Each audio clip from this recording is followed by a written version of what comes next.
This has gotta be the sexiest Venom ever.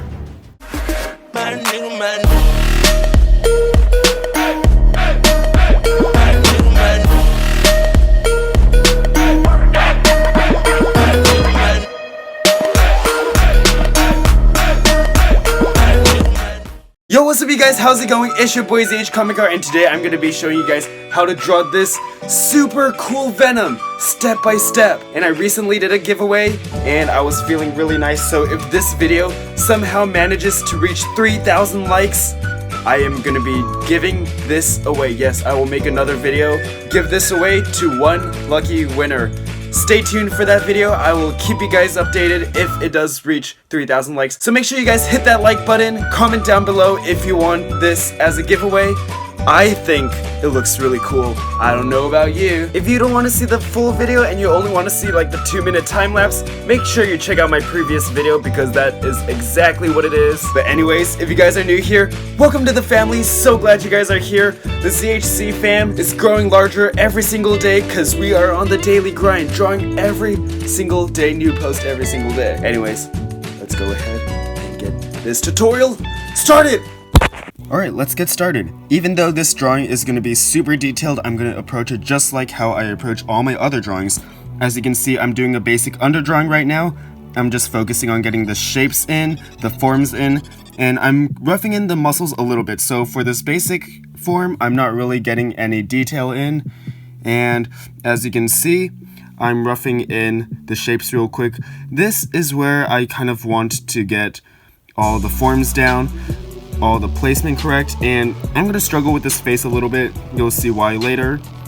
I'm starting to go in with some of the final lines, but at the same time the face doesn't look quite right to me, so I will keep adjusting it as we go along. And now I'm just going in, roughing in the eyes a little bit. As you can see, I moved them a little bit closer. Just a quick tip in case you guys are having trouble drawing faces. If it doesn't look quite right, usually it's the eyes that need adjusting, not the rest of the face, because the eyes are really what gets the emotion across and kind of just shows what the figure is like. So I adjusted that and it helped a lot. Right now I'm going in with the hands a little bit. I use my own hands as reference a lot. So the way I want to approach this is I have the whole underdrawing done, and I'm going in one little part at a time. You can see I have my kneaded eraser in one hand. I'm erasing a little bit at a time, and over here I'm getting the Venom logo in, but I actually did not have reference for this, so I did not draw it correctly the first time. You're going to see me fix that later on. Right now I'm drawing in the ab muscles. As you can see, over here I'm roughing in the leg a little bit. And here I go in with the other side of the leg. Now you can start to see me do line weights. If you watch me draw, you'll know that I always put line weights before I start going in with the shadows. I have most of my final lines in already. You can see that they're very loose, very soft, and they don't have any like really hard sharp edges, because this is where I go in and actually define where my final lines are going to be. Anything that turns away from the light is going to be shadowed in, and once it goes up towards the light, it starts getting a little bit lighter. So, oh yeah, and my friend was drawing eyebrows on the side of the page. I let her draw that because I was a nice friend. Okay, here I am fixing the Venom logo.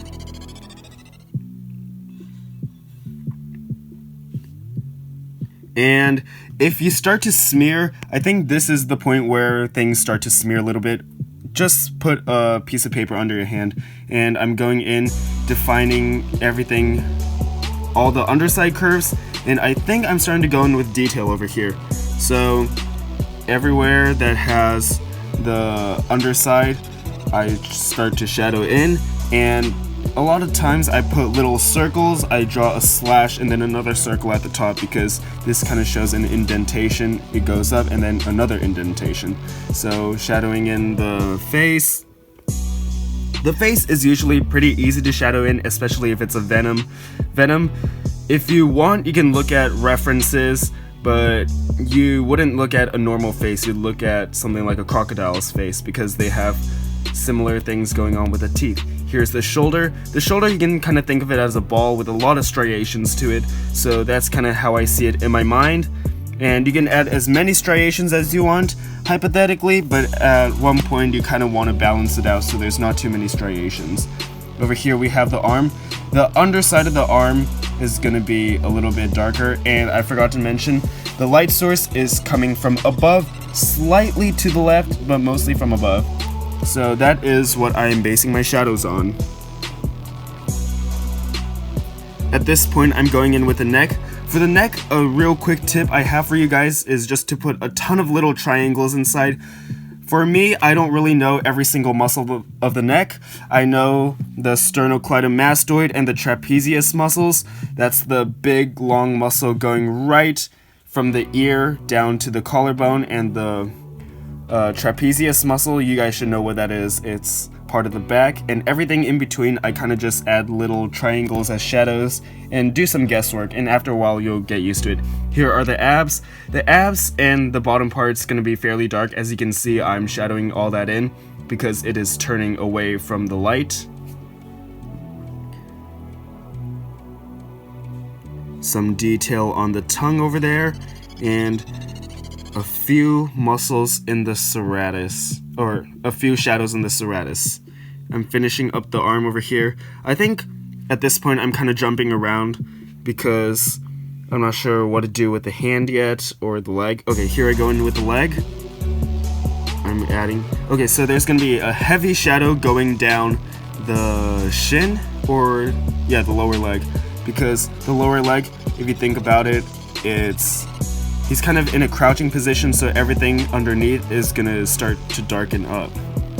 This will kind of give the illusion that it's turning away from the light source and he's actually crouching. I believe I'm gonna start to shadow in the hand. And the hand, a lot of the times I use my own hand as reference. I hold it up to my face. A lot of the times you can hold it up to a strong light source. And one thing I always like to remember is that if the palm is facing down, usually almost the entire thing will be shadowed in. And if the palm's facing up, it's almost all gonna be lightened up. So yeah, and everything that's turning away from the light will be shadowed, as I have mentioned before. And the fingers, you gotta remember that they are solid forms, so they will cast shadow. Sometimes it will cast shadow onto the fingers themselves. I'm going back in with the leg right here. The leg, I know the general anatomy, but there's a lot of guesswork to it too. Here's the foot.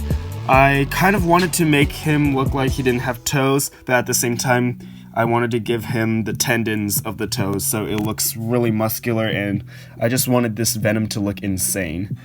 Here's the forearm. Usually I don't go off the page, but I thought if I just cut it off over there, it would look really awkward, so I decided to add it in anyways.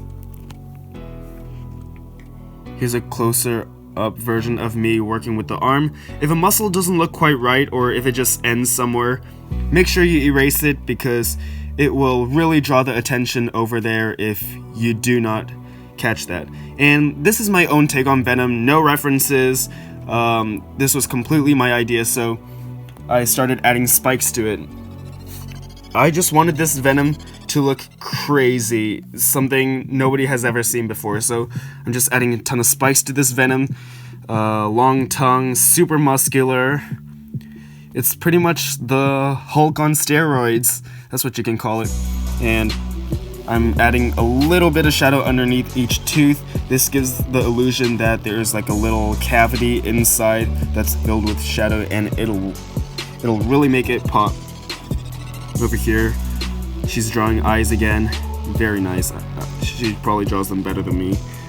Anyways, I'm going in with the hand, and as I said before, with the hand, everything that's turning away from the light source should be shadowed in. So in this case, since he's holding onto the side of the building, his three fingers are going to be turning away from the light, so I darkened all those in.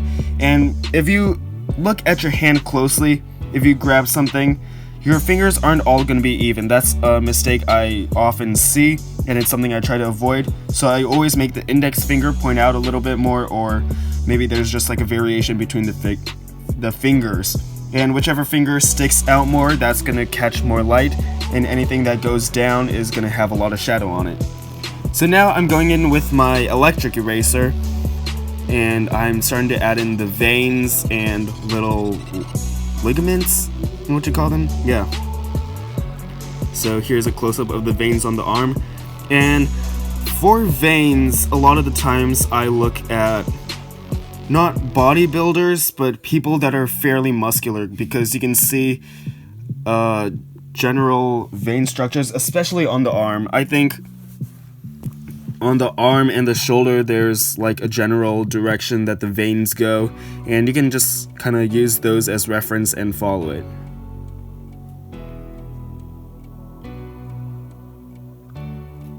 Okay, adding a little bit more detail into the logo or his chest symbol, and I think I am getting close to being able to start cross-hatching. Over here I experimented with the rim light, but I didn't really like it, so I shadowed it back in.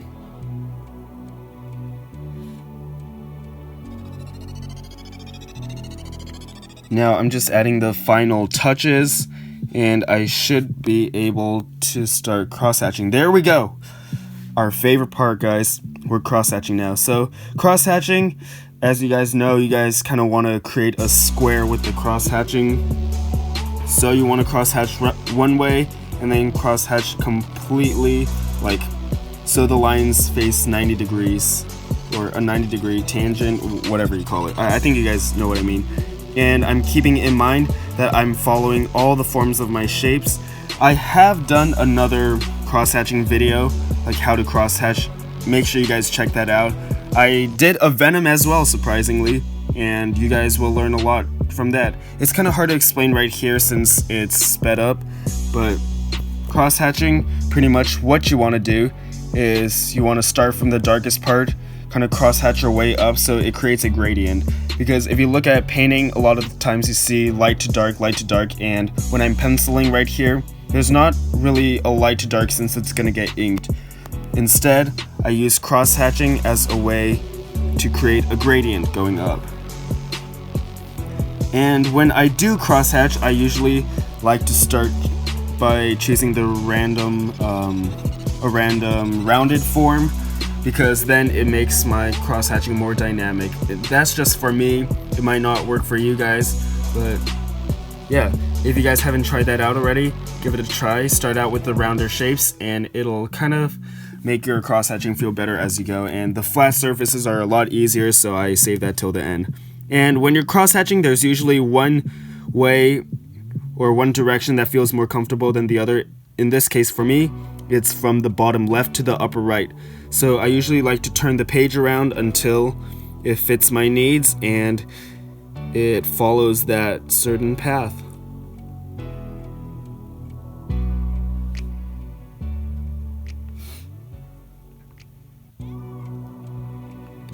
I'm darkening up the lines of the symbol, and for the symbol I'm gonna put a lot of cross-hatching on there because I didn't place any shadow, so it will look weird if I just left it all white.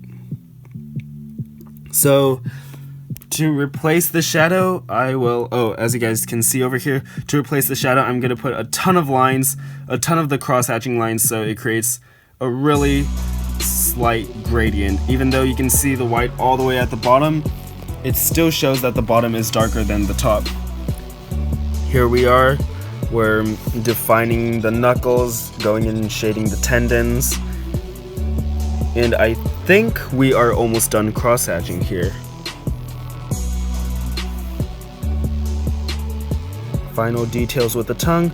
The tongue, I really wanted to give it a slightly different texture, so I put a few bumps and ridges to make it stand out from the rest.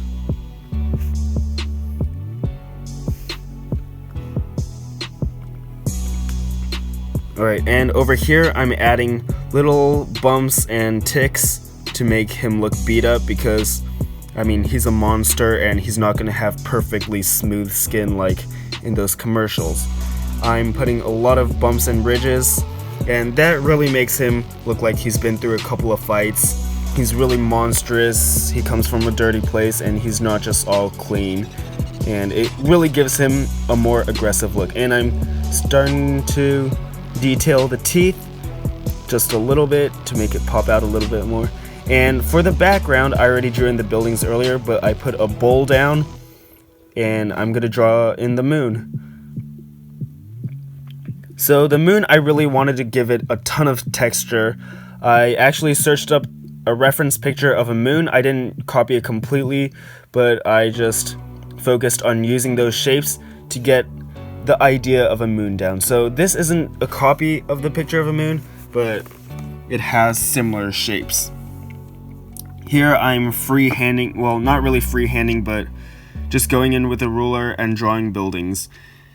Usually I would like to tape a piece of paper on there and get a vanishing point on there, but in this case I decided to just go straight in. Earlier I already drew a couple of buildings, but you can watch me draw some here, and since they're farther in the background, I decided to darken most of them. And I also have another video about drawing buildings, so make sure you guys look for that and check it out. And here's some extra smoke for some detail, and I think we are done.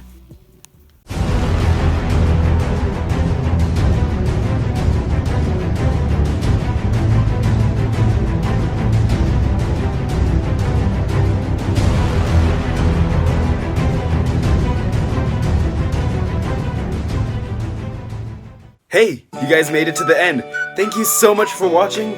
I hope you enjoyed this video. Hopefully it helped you guys a bit, all the tips and stuff like that, and watching me draw. This video shout out goes to Osfar Zahid. If you want to win a shout out too, all you have to do is join the notification squad, subscribe, turn on post notifications by clicking that little bell, and let me know down in the comments when you're done. We are on the daily grind. Don't forget to show your friends, because we are posting super cool content like this every single day. And as I always say, keep your pencils moving. I'll see you guys next time. Bye!